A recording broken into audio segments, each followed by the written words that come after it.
നമസ്കാരം. പത്തനംതിട്ട കുമ്പഴയിൽ ശബരിമല തീർത്ഥാടകരുടെ ബസ്സും പെട്ടിയോട്ടയും കൂട്ടിയിടിച്ച അപകടം. രണ്ടുപേർക്ക് ഗുരുതര പരിക്ക്. ഇന്ന് പുലർച്ചെ 2 മണിയോടെയാണ് അപകടം സംഭവിച്ചത്. പുനലൂർ മൂവാറ്റുപുഴ റോഡിൽ കുമ്പഴ ജംഗ്ഷനിലാണ് അപകടം ഉണ്ടായത്. ഇലക്ഷൻ പ്രചരണത്തിന്റെ ഭാഗമായി ഫ്ലെക്സുകൾ സ്ഥാപിക്കുന്നതിനായി പോയ ജോബിൻ, അനന്തു അശോകൻ എന്നിവരാണ് പെട്ടിയോട്ടയിൽ ഉണ്ടായിരുന്നത്. നിയന്ത്രണം വിട്ട ബസ് ഓട്ടോയിൽ ഇടിക്കുകയായിരുന്നു. രണ്ടുപേരുടെയും പരിക്ക് ഗുരുതരമാണ്.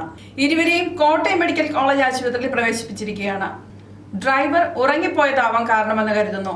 റോഡിലാകെ രക്തം തളം കെട്ടി നിൽക്കുന്ന നിലയിലായിരുന്നു. ഫയർഫോഴ്സ് എത്തിയാണ് വാഹനങ്ങൾ റോഡിൽ നിന്ന് നീക്കിയത്. റോഡിലെ രക്തവും ഗ്ലാസ് ചില്ലുകളും സേന കഴുകി മാറ്റുകയും ചെയ്തു. മറ്റൊരു വാർത്തയുമായി വീണ്ടും കാണാം. കൂടുതൽ വാർത്തകൾ അറിയാൻ പേജ് ഫോളോ ചെയ്യുക.